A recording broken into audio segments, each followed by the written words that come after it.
Did you know Melania Trump wrote a memoir? The correct answer to that question is no. If you got the question wrong, I am mildly unsettled, and if you made it through the entirety of the book in earnest, there is no way you will make it through this video without leaving a hate comment. The only reason I know that this book exists is because occasionally I will Google upcoming book releases. For no reason. I don't really even read recent release books, but usually just to see if there's an author who I like.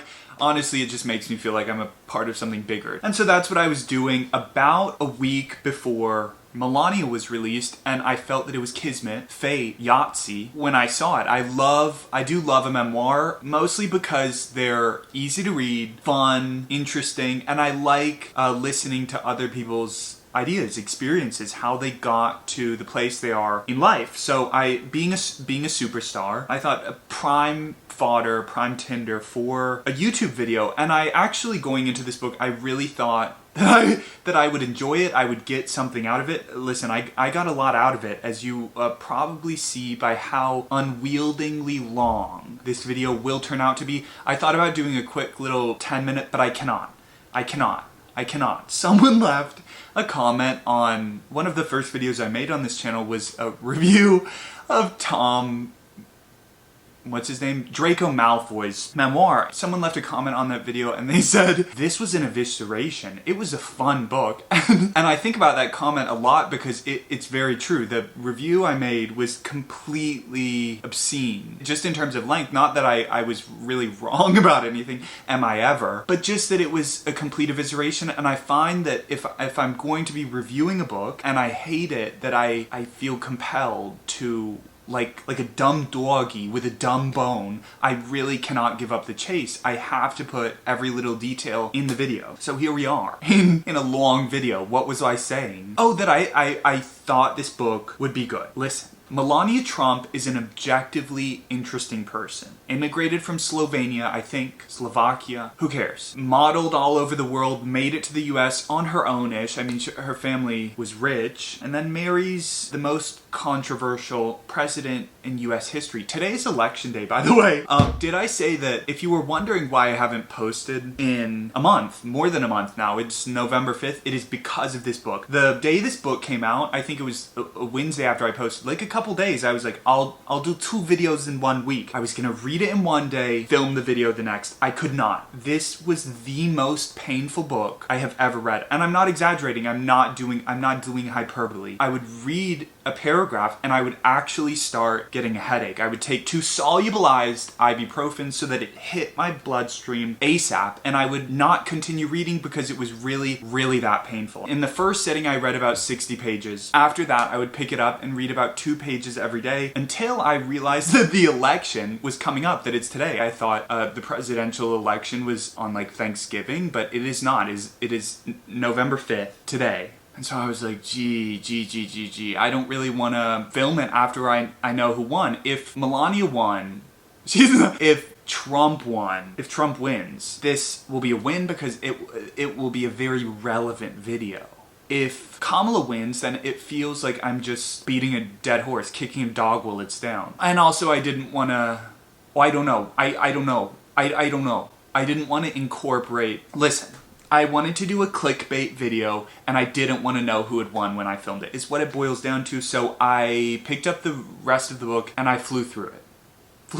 But it was genuinely painful to read. Like, physically, it hurt me. I have had a headache, a migraine, for pretty much the entirety of the past month, because when I wasn't reading it, I was thinking about how I should be reading it, and I was like, oh, I'll just film a video. In the meantime, I can't.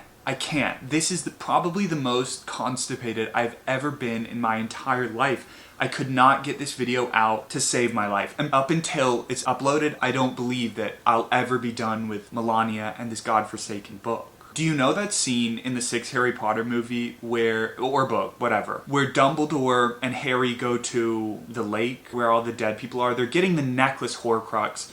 And Dumbledore has to keep drinking the poisoned water, and it is literally killing him, but they can't get the locket out of the bowl until all of the poison has been drank. And that is what making this video felt like, where reading the book was so painful, but at the end of it, there was a viral video waiting for me that probably nobody cares to watch. This book is horrendous. My God, inexcusable. I have no respect for Freudian slip. I have no respect for her anymore. Absolutely none. I was neutral on her to begin with. I was like, oh, cool. Actually, I had a positive mindset toward her. Now I have no respect. I also want to apologize to every book I've ever called bad. This book takes the cake, and then some, and then some, and then some, and then some. It makes literally every book I've ever called bad. Those books are literary masterpieces compared to Melania. After reading all 182 pages of Melania,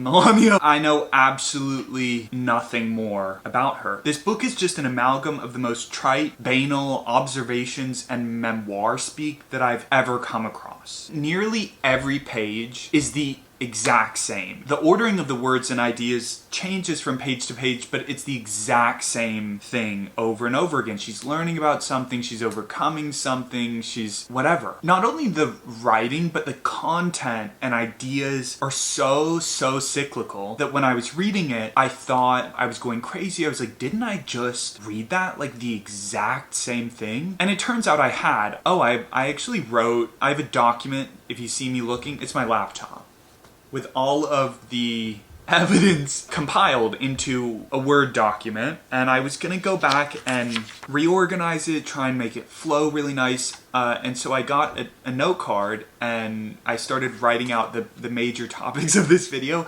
and I got as far as intro/general thoughts, and then I gave up because I really can't spend a second more on this video. But the last portion of the book is just her pontificating about trans athletes, Black Lives Matter, abortion, the 2020 election. Quote, I am not the only person who questions the result. She attacks Democrats, she defends Donald from the impeachment, the failed impeachment attempt, and all of that is very cringe, not just because Melania has absolutely no qualifications to be pontificating about politics. She is not a politician. She's a sexy broad who clawed her way to the top of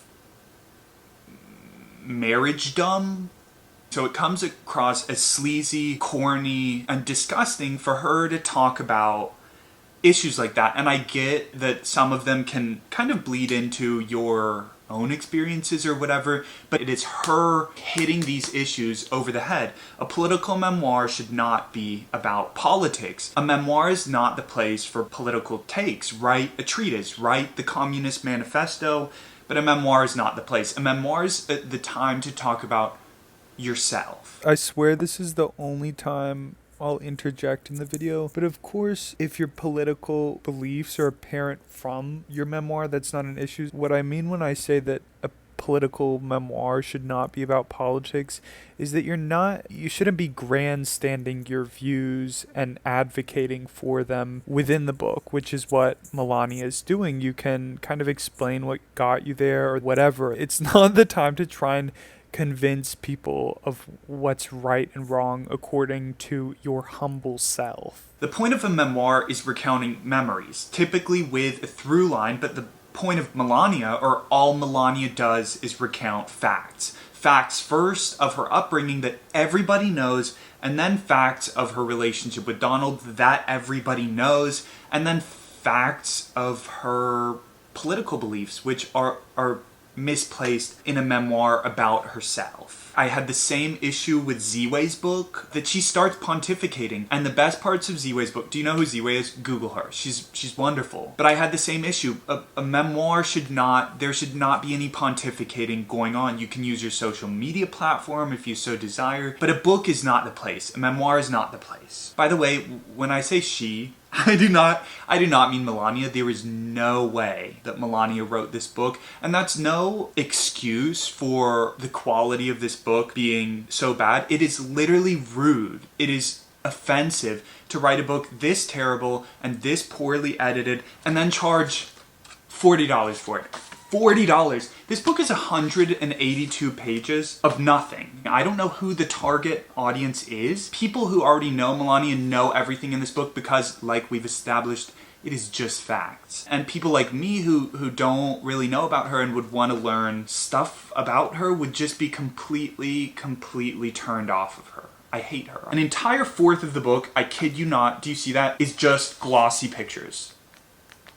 Just pictures. Pictures that are, I'm pretty sure, already all online. She doesn't even put the awesome pictures in here. There's a picture of her like holding a gun on a jet. I think it's a GQ photo shoot. If that had been the cover of Melania, it would have been wonderful. The cover also, ironically, is clearly influenced by Brat's album cover branding. And you might be like, oh, something can have a cover that's just plain text on a color solid background. And yes, that's true, but not after your political opponent has co-opted the aesthetics of the album that does exactly what your book is doing. But I'm not exaggerating about a fourth of the book being just pictures. There are 67 glossy photograph pages. I only counted that once. I'm not counting again, so I might be a few off. And there are 182 pages in the book. That is more than a fourth of the book that is just pictures. So I guess the target demographic for this book is illiterate people. It's also crazy that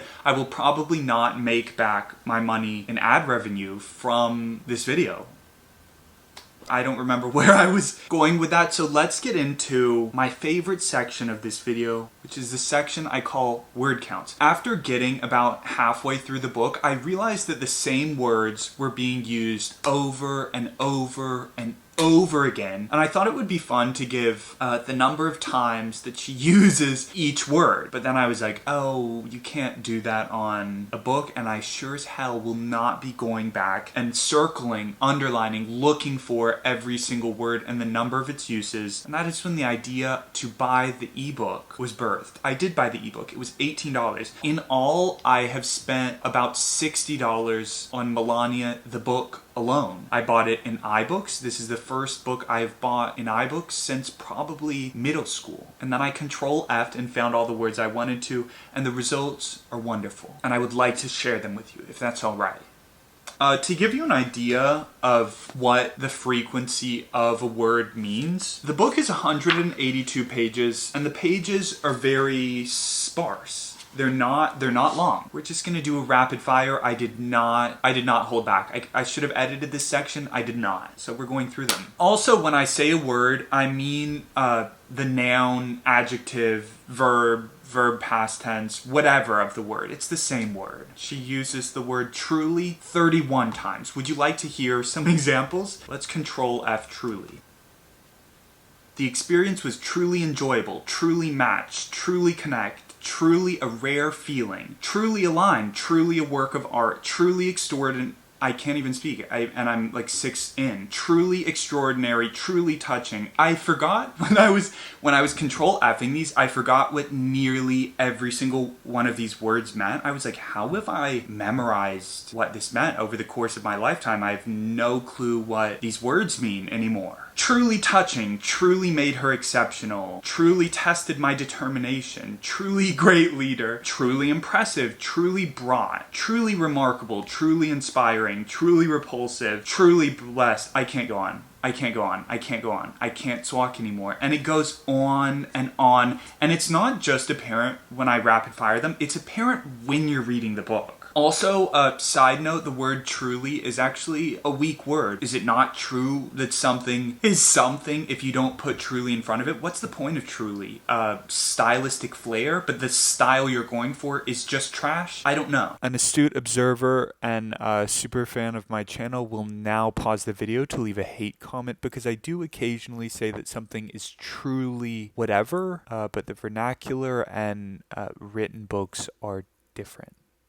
A notable difference being that there is a decent amount of filler in spoken vernacular that we use for rhythmic purposes, for emphasis that you wouldn't need in a book. For example, truly adds rhythm, emphasizes in a fun, spoken way. Next word, deep. This one was infuriating. Everything is so deep for Melania. Let's do a control F. Writing this memoir has been a deeply personal and reflective journey for me. Deep, calming breath, deep-rooted passion, deepened our connection, deep level, deep appreciation, deeply meaningful, deep sense of tradition, deeply connected, deeply meaningful, deep in my appreciation, deeply disappointed, deeply reflecting the core principles, deep love, deep sense of outrage, resonated deeply with me, deep discussion, deep reverence, deep in my understanding, deeply moved, deeper understanding, deep connection, deeply moved, deeply touched, deeply I value, deeply stirring, deeply shocked, deep-rooted, deeply emotional, deeply personal, I can't. I'm getting dizzy. 45 times. 45 times. Did I say 45 times? That means that something is deep like once every 4 pages. Is that not insane? Is that not insane? Honor. Honor is used 35 times. Inspire is used 26 times. Personal or personally is used 41 times. Someone should have told the ghostwriter, babe, it's a memoir. Experience is used 76 times. 76 times as a method of, as a barometer, whatever, a method of comparison. 1984 by George Orwell, one of the only 2 other books I own on Apple iBooks, uses the word experience 4 times. And it's a longer book. Shape, this one drove me insane. Shape is used 16 times. And I don't mean triangle, square. Also, I tried to filter out the uses of the word that were not in line with the meaning that I mean them as dominantly. You know, if she said shape meaning triangle, I did not include it in the word count. She uses shape 16 times, 3 times over the course of 2 pages, and all but 3 of those uses of shape occur in chapter 5 or before. Let's control F it. Also, if you don't know what control F means, it's just the keyboard command to search a word within a document. Control F, shape. And don't include the E because of the gerundized shape. Here are the results. Experiences that have shaped me, shape you in many ways, shaped my creativity, shaped me into a disciplined, ambitious individual, shaped public perception, shaped my interests, shaping our family life, shaped my worldview, shaping our futures. My future was taking shape, shaped me in ways I never could have imagined, shaped me into the person I am today. Shape the future, shaping my perspective, shaping our society, shaped my childhood experiences. Mind-boggling. Elegance! Did you see me spit everywhere? I spit everywhere. Elegance is used 19 times. She's obsessed with elegance and, I don't know, brands. She does this half-hearted attempt at talking about the brands of dresses she's wearing.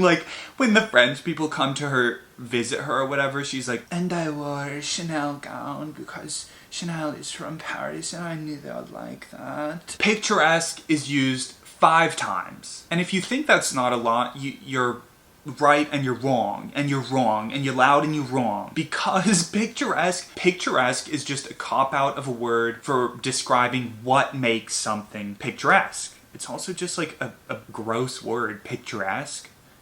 Picturesque? No, pictures are nature-esque. Nature is the true gag. Regardless of your thoughts on picturesque as a word, 4 out of the 5 times she uses the word picturesque are between pages 13 and 21 of an 18-chapter, almost 200-page book.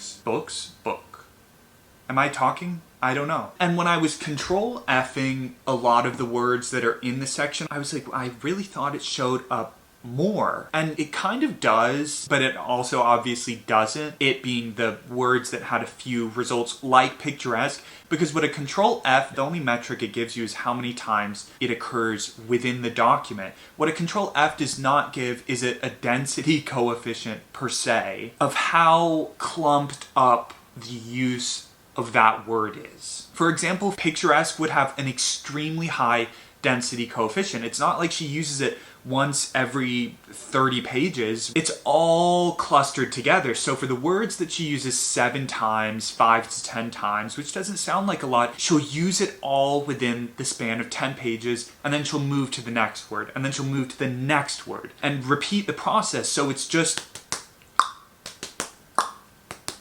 and it's exhausting. Another good example of this, heartbreaking, she uses 6 times. Similar thoughts on picturesque. Heartbreaking is a corny word. It is so trite to the point that you may as well not say anything at all if you're going to call it heartbreaking. The things that you would call heartbreaking are so obviously heartbreaking that it's useless. That aside, she uses it 6 times over the course of just 2 chapters, and she uses heartbreaking twice on page 113, a paragraph apart. She uses the word instill 7 times. She uses the word humble 7 times as well, 2 of which are a paragraph apart on page 121. If you thought that Melania's climb to the top was an easy one, think again. She uses the word challenge 45 times, strength 23, determine 37, 11 of which occur in the 13 pages that are chapter 4. That means that on nearly every page of chapter 13, she is determined. She is determined. She uses the word despite 23 times. She uses the word uncertain 14 times. Dedicated, oh, I thought we already did that, but no, determined is 37. Dedicated/dedication is 33 times. Initiative, 25 times. Teach, taught, 17 times. Learn, 30 times. Also, if you thought Melania was not a nice person, once again, think again. She uses the word enthusiasm 7 times, appreciate 15 times, grace 9, pleasure 11, privilege 13, compassion 10, kind 12. Other random words that stood out to me and I was exhausted by were sophisticated 7, glamour 11, prestigious 9, immense 10, extraordinary 12. And that concludes my favorite section of this video, was the $18 I spent on a second copy of Melania wasted. Let me know. I'm inclined to say no. On to, I tried to give a brief overview in the beginning, and I don't even remember what I've said in the beginning of this video already, but I tried to give a brief overview of, the brief overview was that I thought the book was bad, but on to her writing style, which is long. Will probably take up the bulk of the foreseeable future. Her tone was the first thing that got me when reading this book. I was like, is she kidding? The language is so stilted. Nobody talks like this. Melania is intended to be like an approachable get to know me because it's not well written and she's not really talking about anything. She's not talking about anything extraordinary, so it seems like it should be a personable memoir, just boring but personable. And for that reason, the tone is so weird. It sounds like she's sitting on a cactus and clenching the entire time she was writing this book. Some examples are, quote, I engaged in spontaneous interactions and captured mini selfies. Quote, I inquired about its whereabouts. Quote, this time we engaged in an interesting conversation. Quote, Brigitte and I shared a delightful camaraderie marked by warmth and fun. Her Wikipedia page is probably more emotional than her memoir is. In the vein of just spewing facts and not recalling memories, Melania's talking at you the entire time. She's not writing about herself, she's talking at you. Did I say that this book is literally just a nothing burger? It is nothing. Nothing. Nothing. It's like how people think Taco Bell meat is only 0.5% of real ground beef and the rest is ground up horse genitals. But the difference is that Taco Bell tastes great. If you ran this book through ChatGPT, which I'm not going to do, I was not going to do, I did not do, I'm sure that it would give you a 2.0 version of the book that was probably at least significantly more decent. But here's some examples of cliches, and trust me, there are many more examples than the ones I will give in this video for everything. But here are some examples. Page 11, she instilled this conviction in me from an early age. Page 19, each trip was a chance to learn and grow. Page 140, time was of the essence. Page 143, she's talking about when families were split apart, the border crisis, whatever. And she's talking about the children. She says, quote, their well-being was my top priority and I would stop at nothing to ensure they received the care and attention they deserved. That's just a blatant lie. You would stop at something. And maybe you think that's an expression of speech, but it's a cheap one. It's a cheap one. What does that mean? What did you actually do for those kids besides visit them? Talk to Donald? She does nothing. Just another cliche ploy for... Also, that aside, her, quote, top priority is not a figure of speech. That's just a blatant lie. I'm sure it was not her top priority. Oh, on to one of my favorite sections. This portion of the video, titled The Same Back to Back, is what really actually made my head spin. Made mental illness. Page 80. This is the one that broke me. After page 80, I didn't pick up the book for a week. Page 80, quote, an experienced Republican operative from the RNC who came prepared with a thorough agenda outlining our tasks, key roles to be filled, and potential candidates for consideration was instrumental in guiding me through this process. She came prepared with a thorough agenda outlining our tasks, key roles to be filled, and potential candidates for consideration.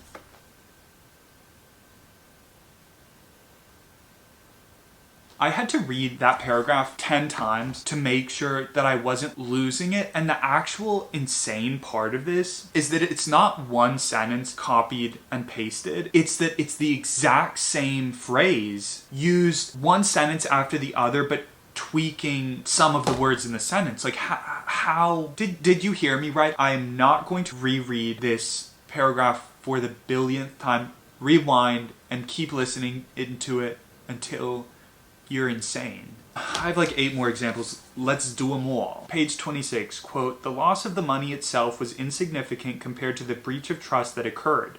I returned home with a sense of disappointment, not in the amount lost, but in the manner in which it had been callously stolen from me. Page 28, quote, the responsibility for my success now rested solely on my shoulders. A sentence later, quote, I quickly realized that I was solely responsible. On page 38, she writes, successful yet down to earth, talking about Trump. On page 39, she writes, he was successful and hardworking, but also so down to earth. On page 35, she writes, quote, a time of glamour and sophistication. On page 43, she writes, with every element radiating sophistication and glamour, as if she could throw you off her scent by switching the order of glamour and sophistication. On page 30, she writes, I understood that setbacks were to be expected and was intent on never taking rejection personally. On page 33, she says, despite setbacks, I remain dedicated and true to my values. Also on page 33, she writes, rejections did not deter me, they only fueled my desire to excel. Also on page 33, she writes, although I faced rejections in my career. Also, since we're here and I see it underlined, she goes, in hindsight, and then whatever, something else trite. I'll read it. For your sake, why not? The sentence says, in hindsight, I realized that it was this boldness that paved the way for my triumphs. Every memory recounted, and they're not even like really memory, every fact recounted is recounted with clear hindsight. Let's move on to, on page 59, she writes, callers often complimented my style and jewelry, colon, quote within the quote. It's so nice to talk to you, I love your style, semicolon, I love your jewelry. On page 60, she writes, quote, I have never been one to sit idly by, even with the comfort of a successful husband by my side. I firmly believe in the virtue of maintaining control over one's own life, regardless of whom you marry. That's the same sentence. On page 132, she says, quote, I formed a genuine connection. On page 133, the next page, she writes, and the connection between him and Donald was genuine. On page 70, she writes, quote, resonated deeply. On page 73, again, she writes, quote, resonated deeply. On to the next section of this video, which is titled Paragraph Cliches Summaries of Nothing. The content within this video, the breakdowns are almost all but arbitrary. I thought about making them more concrete, but the point is just that this book is useless and it's the same thing over and over again, and my critiques of it are just that, but in different fonts. For example, the vocabulary choice, the same thing back to back. The phrases, that's basically vocab. And this one, I don't know. I don't even remember what half of my notes are about, but it directs me right now to pages 15 to 16. So let's find those. Here's the quote. Overall, my childhood experiences shaped me into a disciplined, ambitious individual who values hard work, dedication, and self-awareness. I continue to approach tasks with a methodical mindset, striving for excellence in all that I do. Life, of course, presented its fair share of challenges. As a child, I cherished solitude and found solace in the company of my family or in my own thoughts. I often found myself navigating the world on my own terms. So what are the fair share of challenges? It's just word salad. Nothing that she says means absolutely anything or connects to absolutely anything. In one of my high school classes, I did an exercise where they cut out an article into paragraphs and then had us rearrange it to see if there was a clear through line.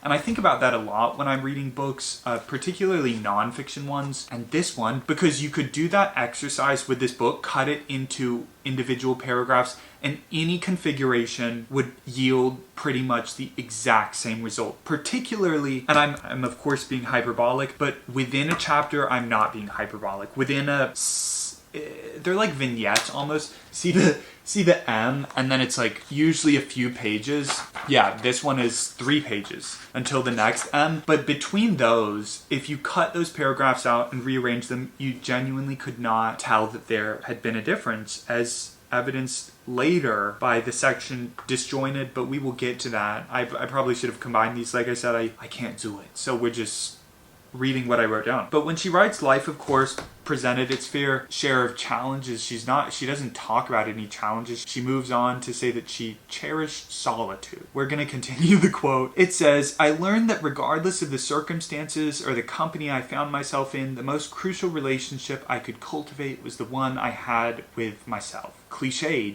nothing new. She's not actually giving anything worthwhile. Also, these aren't referencing paragraphs above where she talks about her whatever childhood experiences and stuff. She's just saying, like I said, she's talking at you. She's telling you she's a hard worker. She's telling you she's disciplined. On page 29, she writes, sometimes in order to succeed, you must be willing to take risks and make tough decisions. You need to trust yourself and your abilities and never settle for anything less than what you deserve. The path to success may not always be easy, but with determination and courage, you can achieve your dreams.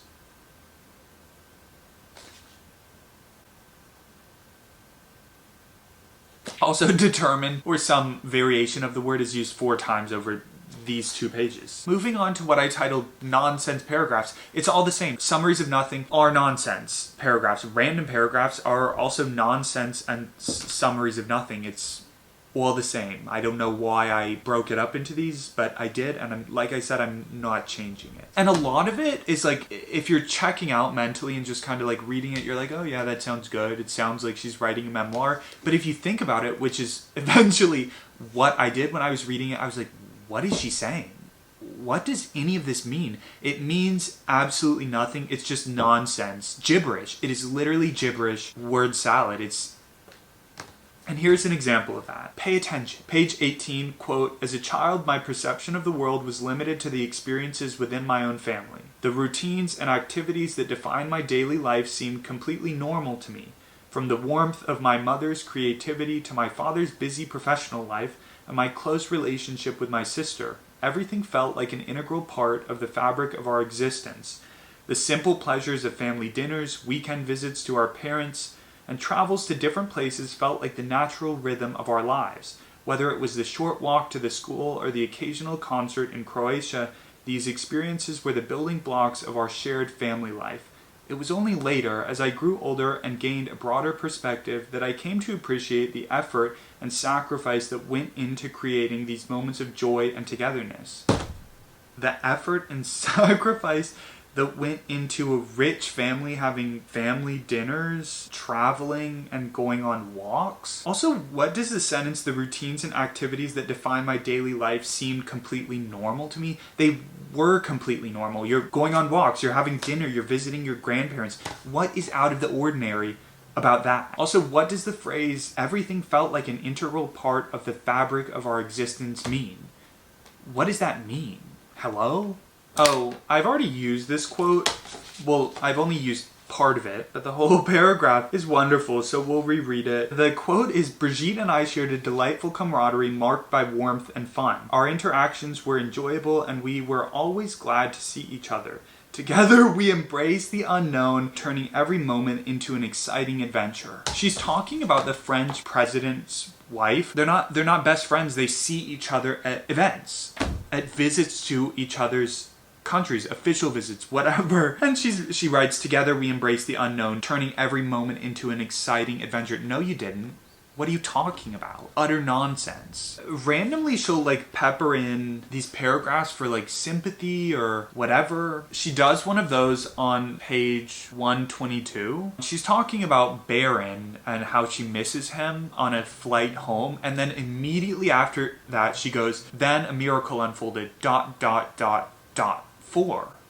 4 dots. I thought it was only 3. On the plane to Belgium, news arrived that a heart had been found for a young boy from Greece, whom I had personally met and held hands with. The sheer joy that filled my heart at this remarkable development was indescribable. And then she just moves on to talking about going to Brussels. The next sentence is literally in Brussels, blah, blah, blah. The last example of of random paragraphs, I actually thought she was gonna hit me when I was reading this. I was like, are you about to come find me and spank me? Here's the quote. It's long. Quote, understanding that there was a need for a decentralized platform that would allow for direct engagement with my fans, free from the constraints of major tech corporations, I, along with a team of experts, developed 2 blockchain verticals targeted to my audience that provided everything from supply and design to production, marketing, sales, and delivery. MelaniaTrump.com and USAMemorabilia.com. The driving force behind working with blockchain technology is autonomy. Blockchain provides a solution that protects me from being deplatformed from third-party technology companies that don't like my name or my politics. I take pride in our proactive adoption of blockchain technologies, which includes initiatives like a special airdrop we initiated during Christmas 2022 using blockchain technology to deliver a limited edition animated Christmas ornament to customers who had previously purchased our digital collectibles. Our innovative approach has positioned us as pioneers in this space, inspiring others to follow our lead. Since my departure from the White House, I have created an array of digital collectibles, Christmas ornaments, and jewelry using blockchain technology. My collaborations with Navy SEALs, celebration of national holidays, and features on America's national parks have been a powerful business venture while also supporting the Fostering the Future initiative. What is blockchain? What is blockchain and why are they sponsoring her? What is she talking about? I thought I was having a stroke when I read that for the first time. On to the next section, which I titled Disjointed. Everything is disjointed. I guess these particularly stood out to me as disjointed, or I thought they were good examples. On page 13, she writes, thanks to the beautiful taste and creative vision of my mother, our home was a vibrant and lively place. Despite the plain exterior of our 3-bedroom apartment, my mother's artistic touch brought character to every corner of our living space. The emerald green and burgundy red walls of the kitchen and a striking blue accent wall in the living room served as testaments to her bold and imaginative design choices. She infused our home with love and warmth. Here's another of my favorites, also on page 13 to 14. Quote, during my early childhood, while many of my peers attended kindergarten, I was fortunate to have a private nanny who cared for my sister and me. She crafted beautiful birthday cakes for me and my family that were not only visually stunning, adorned with handmade sugar flowers, but also very flavorful. In retrospect, these childhood experiences shaped my creativity, resourcefulness, and love of the arts and exploring the world. Why is she talking about her nanny? Why is she talking about, what is the point of that paragraph? During my early childhood, while many of my peers attended kindergarten, my nanny broke her back to make handmade sugar flowers and beautiful birthday cakes, and then following that, childhood experiences like your nanny making cakes for you shaped your creativity, resourcefulness, and love of the arts and exploring the world?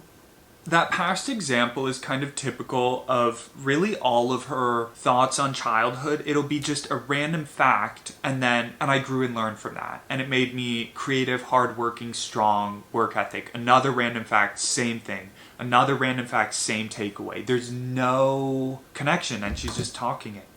Like I am at this point for saying the same thing over and over again. Here's the last example that we'll do of this phenomenon. On pages 18 to 19, she writes, growing up in Eastern Europe, I never felt isolated or limited in my experiences. Despite living in a region that was often seen as separate from the rest of the world, we were fortunate to have the opportunity to travel and explore different cultures. With Venice just a 3-hour drive away and Vienna within easy reach, we were constantly exposed to the beauty and culture of neighboring countries. Whether it was skiing in the Alps or visiting the charming city of Trieste, each trip was a chance to learn, grow, and appreciate the world around us. Even the border crossings, with their meticulous customs checks, were just part of the experience. We embraced the challenges and uncertainties, knowing that they were a small price to pay for the incredible memories we would create. What challenges and uncertainties? You're talking about skiing in the Alps. It's not even that she's referencing challenges and uncertainties that she doesn't talk about. She writes, we embraced the challenges and uncertainties. What challenges and uncertainties? The ones you didn't write about in the paragraphs preceding that sentence, or the ones that are inherent in skiing in the Alps and going to Vienna and Venice? The next section is titled Methods of Filler, which probably should have been the title of this entire, everything I've talked about so far, because at one point I realized, like 2 pages in, I realized that the book was ghostwritten and that the person who was writing it was clearly trying to hit, I don't know if it was like a word count or a page count or what, but all of it is just methods of filler. And I guess the reason that I put this subject below is because it's so blatantly obvious with these next few points we're going to discuss, and less obvious in the summaries of nothing or nonsense paragraphs or random paragraphs. It's like, are you just dumb, or is there a point to these? And the point is that the person writing this book was just trying to fill it up with nonsense. I genuinely would kill to meet whoever wrote this book. Also, Trump is extremely wealthy. I don't get how with all that wealth you came up with such a not even half-baked,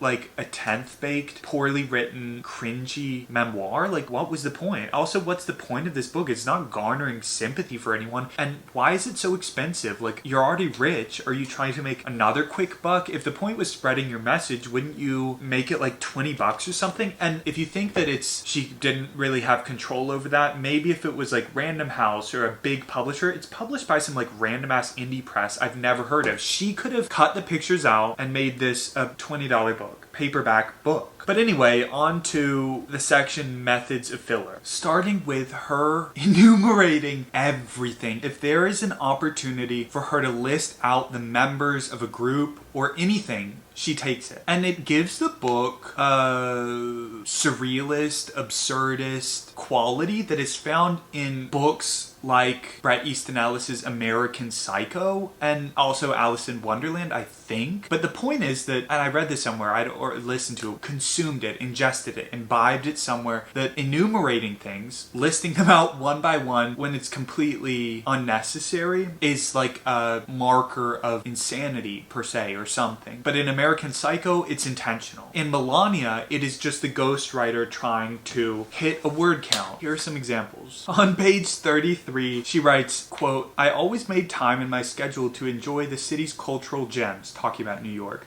the Museum of Modern Art, the Guggenheim, and the Metropolitan Museum of Art.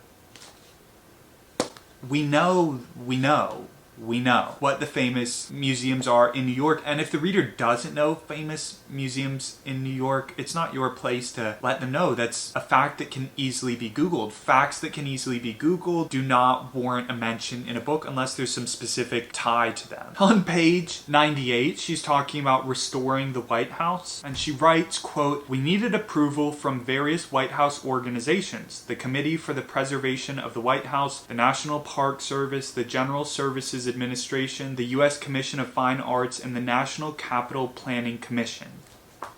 On page 122, she writes, quote, "We headed to our final stop for a G7 meeting with leaders from the United Kingdom, Canada, France, Japan, Italy, and Germany." On page 123, a page later, she writes, "I toured the Banchang Primary School where we participated in various classes, including Peking opera, astronomy, fashion and design, calligraphy, cooking, and Chinese architecture." On page 145, the last example, she writes, "Among the 8 or 9 individuals present, including myself, Donald, the Vice President, National Security Advisor Robert O'Brien, Secretary of Defense Mark Esper, Chairman of the Joint Chiefs of Staff Mark Milley, and Deputy Director for Special Operations on the Joint Staff Brig Gen Marcus Evans."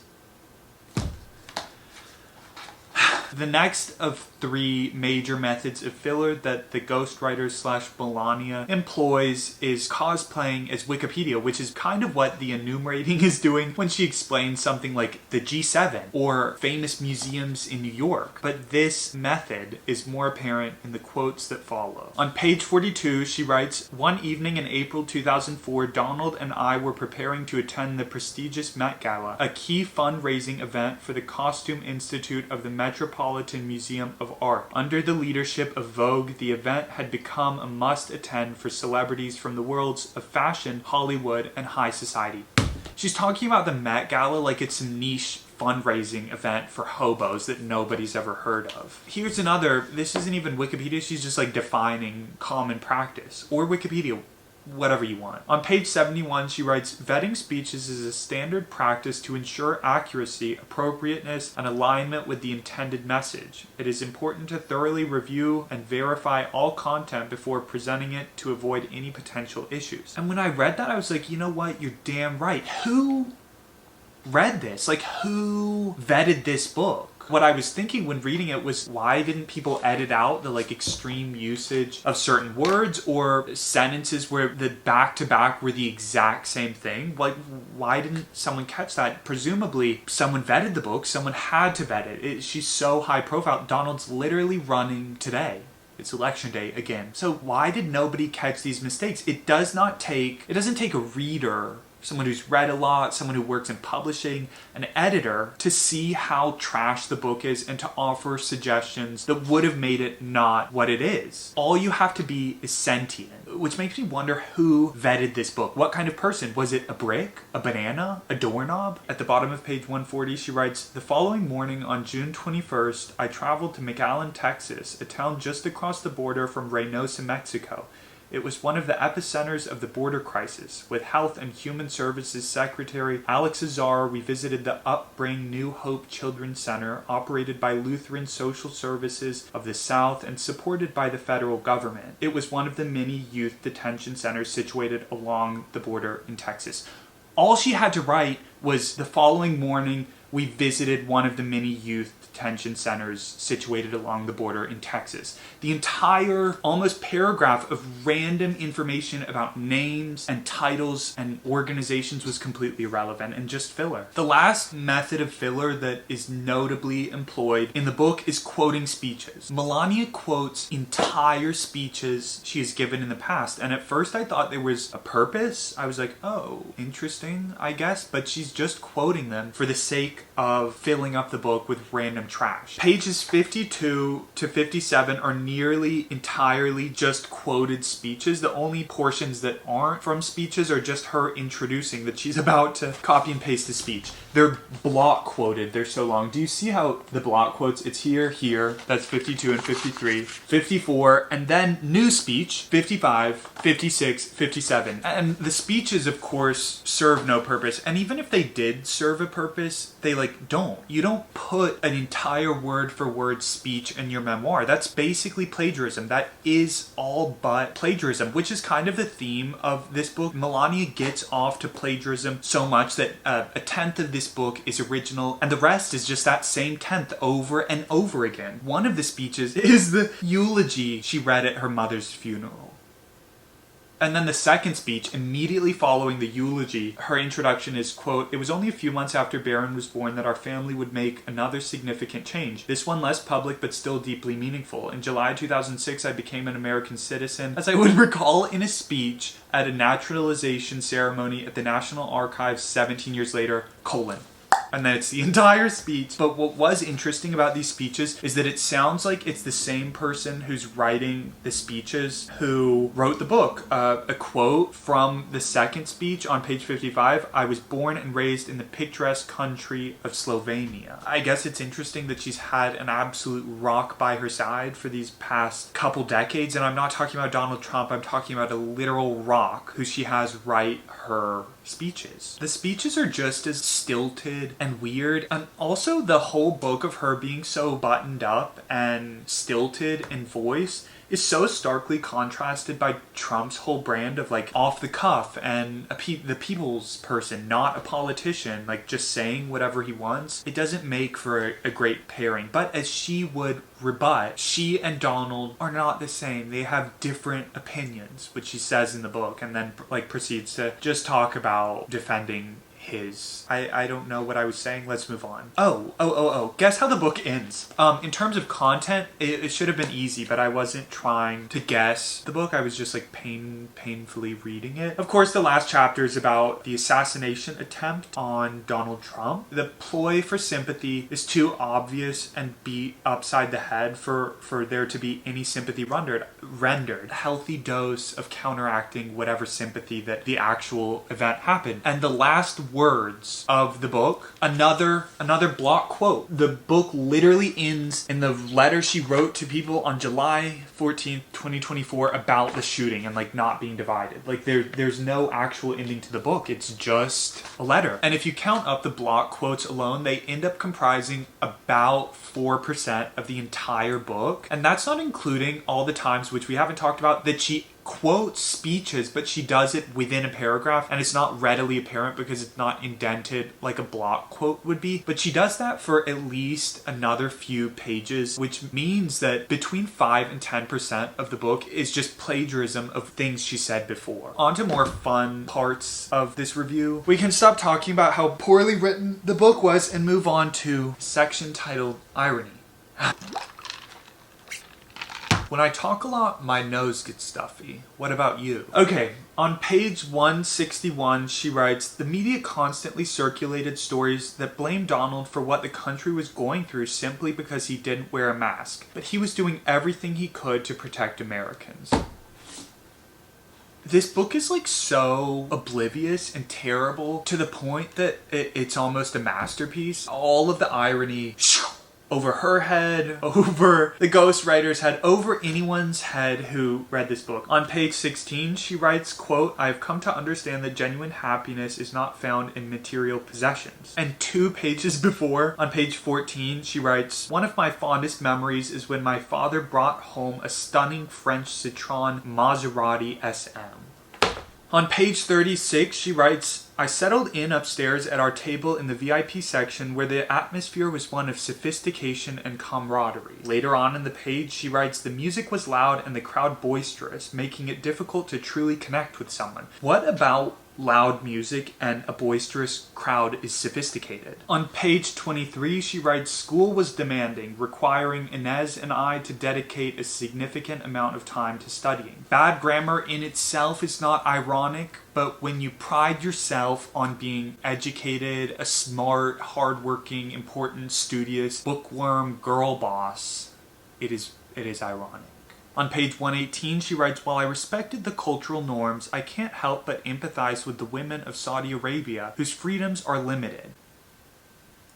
You don't have to respect the norms of another country. Slavery was the norm once, and the wishy-washiness of respecting the norms but disagreeing with them is like, you're lying. You're just talking out of your ass. You don't make any sense. You're lame. You're a dumb coward. Speaking of slavery, her thoughts on it and black people are awesome. In case you were confused, this goes under the heading of irony. We're still under irony. On page 124, she writes, "My trip in October 2018 began with a visit that I felt profoundly marked our complicated history with the African continent. It was a poignant reminder of our collective human responsibility to mend the scars of our past. The door of no return in Ghana is an ominous landmark, the final threshold for enslaved individuals before their forced journey across the ocean. I had studied history, read the accounts, and knew the grim facts, but I wanted to witness it for myself."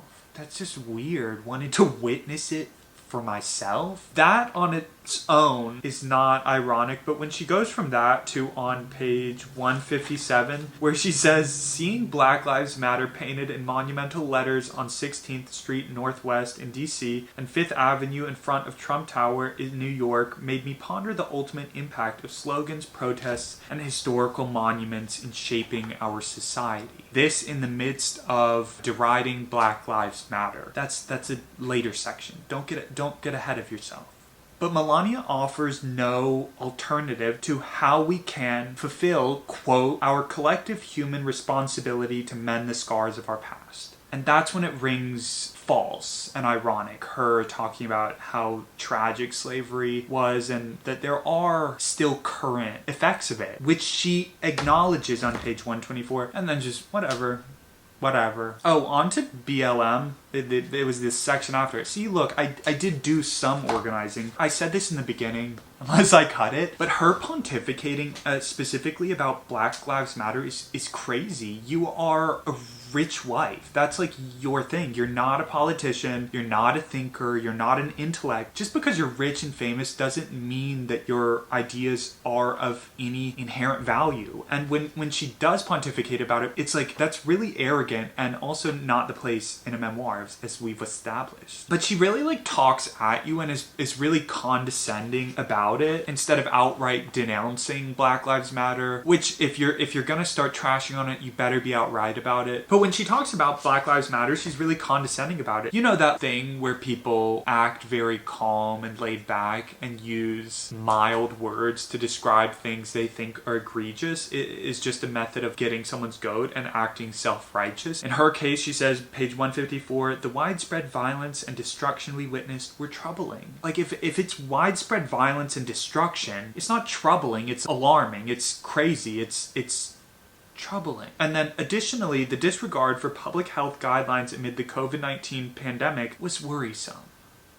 The full sentence reads, and this is just for your amusement, additionally, the disregard for public health guidelines amid the COVID-19 pandemic was worrisome, especially coming from those who had previously advocated for strict measures. She's just being petty. She's just being petty. It's funny for her to dunk on libs like that, be like, "You guys wanted to lock down and wear masks, so why are you out looting and robbing?" Or whatever. It's like, why is it especially worrisome? It's just worrisome. If it is worrisome for everyone to be disregarding the public health guidelines. It doesn't matter if you were advocating for them before. Hypocrisy has no place in medical advice. There is no argument to be made that because your doctor is obese and he tells you to eat fresh fruits and vegetables that you shouldn't take his advice.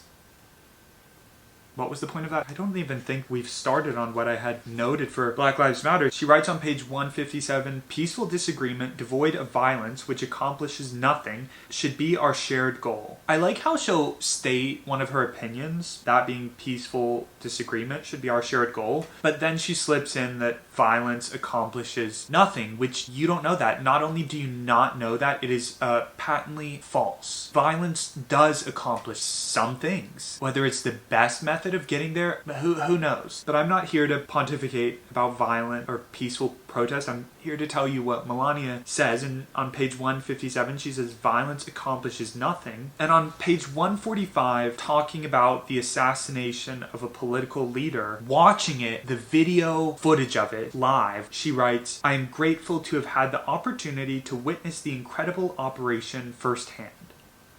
So she's like getting off to violence and then 10 pages later denouncing it when it doesn't suit her. Also, the sentence, "I'm grateful to have had the opportunity to witness the incredible operation firsthand," is so weird. It's so tone deaf. It's like, it's not pleasant to watch anyone be massacred, regardless of who that person is. To get off to watching a human be killed is crazy.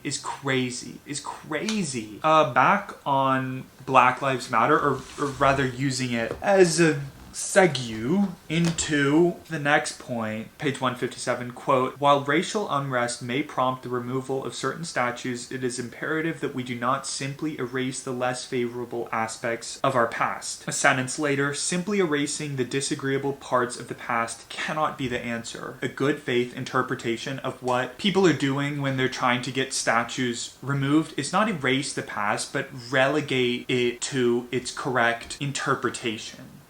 The biggest example I can think of trying to, quote, "simply erase the less favorable aspects of our past" is book banning, and the people who are spearheading book banning are the right. I did a quick Google search so that I'm not just talking out of my ass like Melania is, and according to ABC, I thought that was decently reputable. The quote I pulled reads, "The country saw a growing effort to ban books in schools and libraries nationwide in 2022, and researchers expect to see more efforts to challenge books in 2023 as some Republican-backed laws across the country aim to restrict LGBTQ and racial content in school books." Like, if you want to talk about erasing the past, talk about banning books. Maybe I'm not being generous enough talking about, she should have mentioned book banning, which fair. But a whole section of this book, and we will get to it, is her project as a first lady, which was the Be Best initiative. And Be Best was, per this book, quote, "an anti-bullying initiative." Melania, do you know what bullying is? Do you know why kids get bullied? Kids get bullied because they're different. How about instead of trying to ban social media for all kids, which will never happen, you focus on making sure kids are represented, making sure that it's the norm for black, brown, gay, whatever kids to exist. An easy way of doing that is defending books from being banned. You should do that if you win the election, if Trump wins the election this year. Kids are bullied because they're different. Normalizing their differences makes them less of targets, makes them less bullied. And those are your words, Melania, anti-bullying initiative. You talk about caring about kids so much, and book banning is such an easy way to make sure kids are seen. Or whatever. On to the next section. Probably the only through line of this book is that Melania is a bad bleep, that she's a career woman, that she's a baddie. She's peacocking all of her accomplishments, she's humble bragging, talking about how awesome and accomplished and educated she is. There's a lot of "I'm not like other girls" narrative going on in this book. Here's a quote on page 14. "As a child, I demonstrated a strong sense of organization, orderliness, and methodical approach in all my projects. I possessed a keen curiosity and diligent work ethic. I had a genuine passion for learning and delved into subjects ranging from art and history to geography. My fascination with different cultures and distant lands led me to pick up phrases in various languages during family travels, including German, Italian, and even Russian, which I studied in school for a period of time." She can probably say 5 words in each of those languages, but she just wanted to peacock a little bit. On the next page, listen, Melania too was bullied. On page 116, she writes, "I was often targeted for my appearance, being perceived as too tall and too skinny. I undoubtedly stood out." On page 22, she writes, "While many of my peers opted for a high school closer to home, I was drawn, much like Inez, to something more stimulating and challenging." She's not a backcountry hick like you are. She's cultured. On page 23, in the vein of being false humble, she writes, recounting an interaction with Model Scout, "You're beautiful," he said. "I think you'd make a great model." In that moment, as a young teenager, I couldn't help but feel a sense of doubt. I accepted his contact information, but I felt unsure of his intentions. And then right after that, I had previously been photographed for children's clothing catalogs and runway shows, as well as by my sister, who took photography classes. Her being like, "Oh, me? Beautiful? Really?" When she's like already modeled before. Here's a quote from page 25. She says, "I had now set my mind on becoming an architect," and this just reminds me of when celebrities will do this thing in interviews where the interviewer will be like, "What would you have done if acting hadn't worked out, and they answer something like, oh, I would have become a neurosurgeon. This paragraph is awesome. It's about her at a modeling competition. Page 25, quote, I arrived in Italy on a Wednesday in the middle of September, ready to take on the competition that awaited me. As I observed the other girls tirelessly practicing their runway walks, I felt a sense of calm confidence wash over me. I knew I was destined to do well at the big runway event on Friday night. The competition was fierce, but I was ready to showcase my elegance and poise. As I watched the other contestants, I decided to simply be myself, believing my authenticity would shine through. I chose to embrace my uniqueness and trust in my capabilities, knowing that success would follow. And then 2 pages later on page 27, she talks about losing a modeling competition to a contestant who, quote, seemed to have the right connections. What a sore loser. On page 39, Melania pontificates on what made Donald attracted to her, writing, quote, I think he appreciated that I had knowledge and experience under my belt. Maybe he saw me as someone he could have more in-depth conversations with. It was nice to feel like we were on the same wavelength. Perhaps he saw me as more of a peer than the women he was used to spending time with.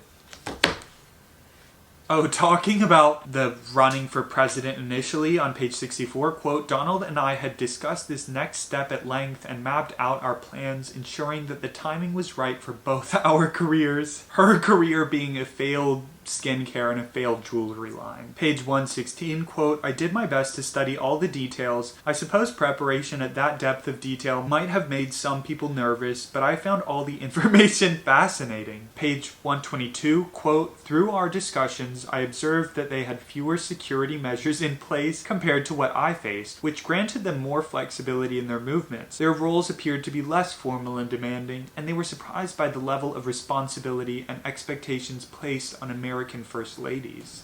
We're moving on now to the section favorite tidbits, starting with, I think, the club where she met Donald Trump, and the club is called the Kit Kat Club, and it's written in all K's. Do you see that? It's so bizarre to me that a bar, club, whatever exists called the Kit Kat Club with 3 K's. 1, and that 2, Melania would mention it at all in the book. The Ku Klux Klan is not a niche organization. If you are an American, you've heard of it. Which is why when you read Kit Kat Club, that it's impossible to not think of the Ku Klux Klan. Even the rhythm and the structure of the Kit Kat Club is similar to Ku Klux Klan. It's 2 nonsense syllables, Kit Kat, like the candy, but the syllables themselves are just Kit Kat, Ku Klux, and then Klan versus club, and they're both KKK. I think that's very distasteful and actually insane that the club, I didn't Google if it still exists, but that she would bring it up. Another one of my favorite tidbits was her be best fetish. I did a control F and she mentions it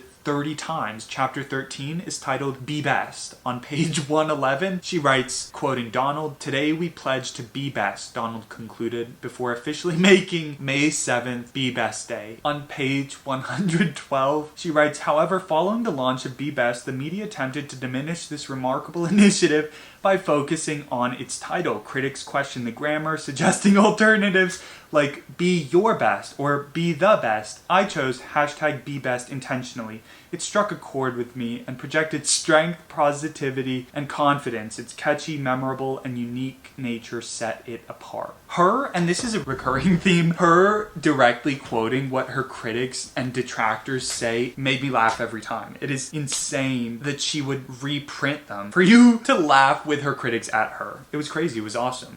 On page 125, she's talking about visiting impoverished African countries. She writes, quote, before departing, I distributed Be Best tote bags. And then she says, Be Best tote bags may sound like nothing to us, but that was not the case in many of these impoverished places. Like, they're gonna take their canvas Be Best tote bag to the local watering hole and shit in it. On page 153, she's talking about COVID and the relief initiatives that she's doing did. And she says, quote, I organized boxes of Be Best supplies and food from the White House garden for hospitals, foster care homes, and shelters. What distinguishes a traditional box of food and supplies from a Be Best box of food and supplies? Another favorite tidbit was on page 90, where for absolutely no reason at all, she shades the Obamas for some sort of like moving logistics, some misconnections or something when the Trumps.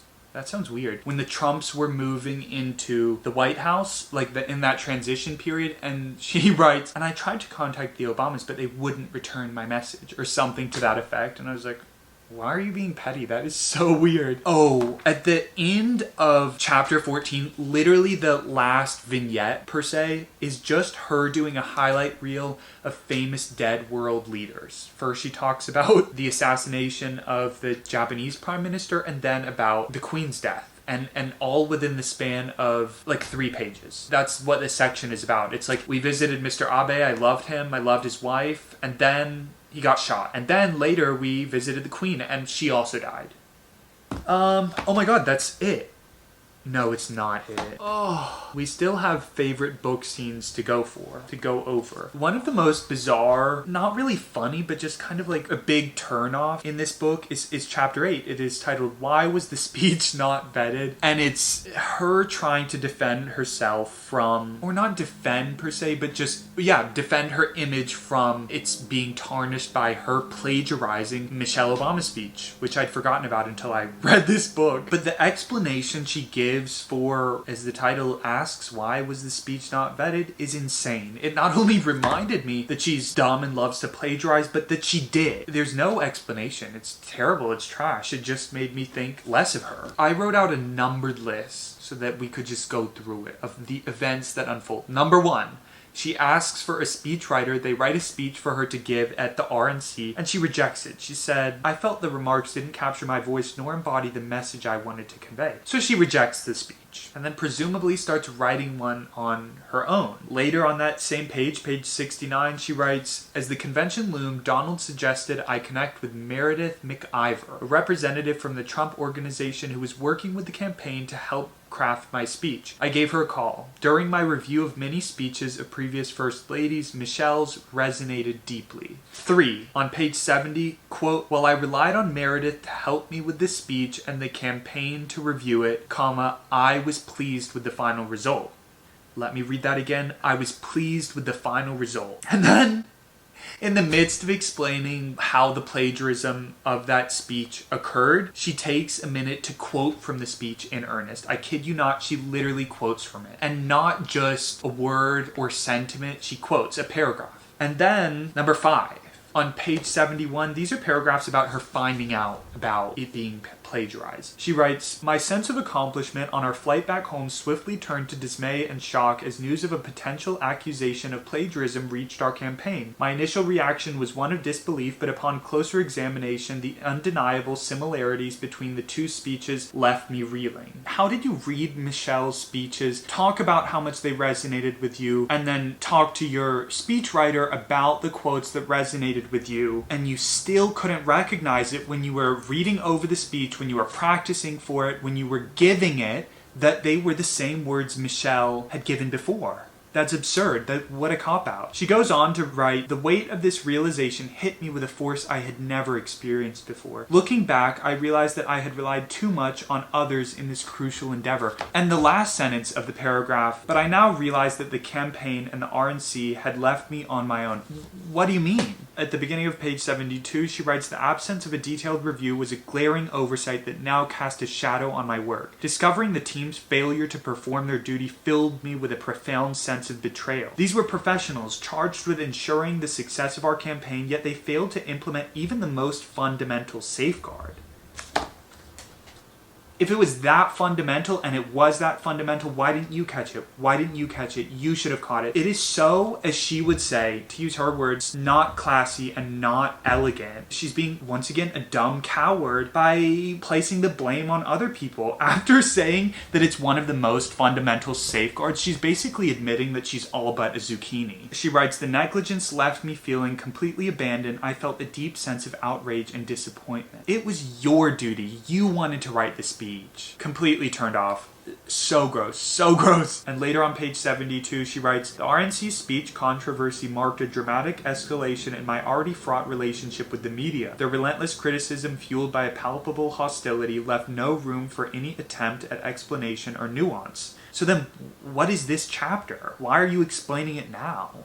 And then she completely pivots to another one of my favorite scenes, tidbits of the book, which is her feminist, old school European take on nudism. Transitioning, she uses a quote from the New York Post of the headline, Menage a Trump, which is so good. Continuing the theme of her quoting her enemies. For you to laugh at her with her enemies. Menage a Trump is a great headline. And it's pictures of her all like sultried up. She's like naked and they're nudes. And her explanation of why she's not ashamed of the nude photographs that are now circulating is, quote, "Furthermore, the photographs taken in late 1996 for the French magazine Max were not a source of shame for me."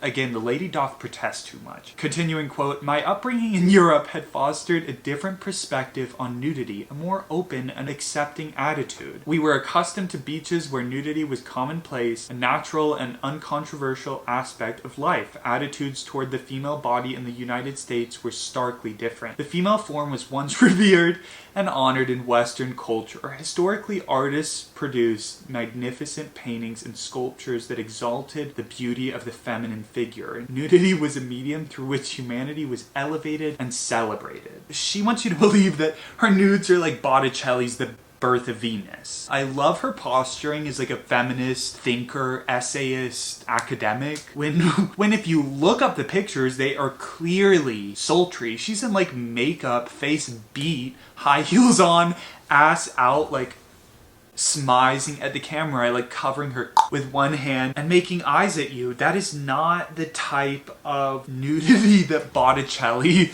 was revering and honoring. Once again, I'm not making a dig at promiscuous women, but for her to be like, what she was doing was just like posing for a painting. No, you weren't. You were in a magazine that's goal was to titillate men, and there's nothing wrong with that except for you calling it something other than what it is. I love a sexy broad. I don't like a sexy broad who is insecure about it. You know, if you're gonna like splay your legs, show your see for the camera, you better do it with your chest. Another tidbit is her talking about Barron being accused of being autistic. Like, why are you talking about this stuff? It's on page 108. Here's a quote. Someone had painstakingly compiled the footage and added captions like, "His hands are moving erratically and aren't touching each other. Then he was spotted making strange movements in his seat, typical of children with autism." Why, Melania? Why are you quoting your enemies once again? And then she goes on to say that the accusations are completely unfounded, but, quote, "There is nothing shameful about autism, but Barron is not autistic." By staunchly defending Barron so much, she's implying that being autistic is like, I mean, of course it's not desirable, but she's implying that other people won't accept you because you're autistic. Oh, on page 37, Melania talks about meeting Trump in a club, and let me pull up the quote. On page 36, she writes, "He was accompanied by a beautiful date, so I initially dismissed our conversation." Talking about Trump. And then when Trump's date goes to the bathroom, she says, "When his companion left for a moment, he asked for my phone number. I politely declined his request." And I was like, oh, wow, she like really is a girl's girl. I gained some respect for her. And the quote continues, "He was a little surprised. 'Give me your number,' I said." Another of my favorite parts of this book was Melania's entrepreneurial enterprises. Namely, her quote, Melania Timepieces and Jewelry was the name of it. Let me read you some quotes from that section. She's talking about the jewelry in her collection, and she says, quote, each creation was a labor of love, from a bold braided chain necklace to a cocktail ring featuring an emerald tinted stone and timepieces with stunning mother of pearl dials. Do you know what mother of pearl is? It's like the inside of an oyster shell. It's worthless. She writes, by offering these collections for under $200, my goal was to make fashion more accessible. I wanted to empower women to treat themselves to something special, whether as a gift from a loved one or a well-deserved splurge for themselves. Keep in mind also that the jewelry is from like around 2009, so it's like more expensive than it is today. Inflation, the Biden economy. If you Google the jewelry, which I did, it looks like gumball machine jewelry. And then on page 60, she writes, I was contributing to making the world a more beautiful place, one stunning piece of jewelry at a time. And every piece in the collection is under $200? Is that Under right? $200. How do you make jewelry that looks so expensive and keep the price point so low? Let's talk about this skincare line, which she talks about immediately after. Quote, over the next few months, we developed several items. The Fluid Day Serum, the Luxe Night with vitamins A and E cleansing balm, and an exfoliating peel, all priced between $50 and $150. I would not put Melania's skincare on my face to save my life. But she continues to keep writing, quote, in my meetings with chemists, I discovered the rejuvenating properties of caviar, which led to the creation of formulas incorporating this unique ingredient. Melania Caviar Complex C6 went into production in 2013. And then she talks about how the rollout was supposed to happen that spring, but that it never happened. Quote, the full rollout never materialized. The products weren't delivered, stores had no inventory, and eager customers were left empty-handed. And then she talks about how she filed a lawsuit and won. She gloats about winning. Good for you. Caviar? Oh, that's almost it. I was about to say that's it again. We're gonna end with a rapid fire of some of my favorite sentences in the book. Page 14, quote, I can still feel the rush of excitement sitting behind my father, soaking in every moment, my heart racing as he unleashed its power. Page 33, New York City was a vibrant and sophisticated playground. Page 42, Donald and I share a deep appreciation for the finer things in life. Page 83, his voice carried across the square, inspiring the crowd with his words of promise and inspiration. 86, I immediately kicked off my high-heeled stilettos. 134, inside the resplendent palace, Her Majesty guided us through the royal collection, showcasing artifacts of profound significance to America. 151, we then flew to Agra for a private tour of the majestic Taj Mahal, followed by a sumptuous state banquet in New Delhi. 175, the atmosphere in the house was thick with negative energy tainted by the intrusion. Let's end with a boring quote that kind of hints at how useless the book is and how whoever wrote it, in some sense, realizes it, and in another just doesn't care, I guess. Doesn't? I don't know. Page 69, quote, the American people already knew my husband well, but they didn't really know me at all. Their limited understanding of me was based on sensational headlines and gossip. I wanted to present myself authentically, to share my story and background. And that's why I picked up this book, and that's what the point of the book should have been. But there is nothing authentic about this, and it's in large part about her husband, who, as she says, we already know well. And all she does in this book is comment on sensational headlines and gossip. What a terrible, terrible book. The worst book I've ever written. Oh, the only critical blurb on the back is from Donald Trump. Also, I thought about reading this book in public, like going to a coffee shop to read it or whatever. I thought, I guess I would have to take the dust jacket off. Not that I'm ashamed to be reading Melania, but just I don't need someone accosting me, being like, so you love Trump? So you love Trump? So I took the dust jacket off just to see if I could go incognito. I'm glad to be all but done with this book forever. All but, because I still have to edit it and respond to trolls. I'll see you soon.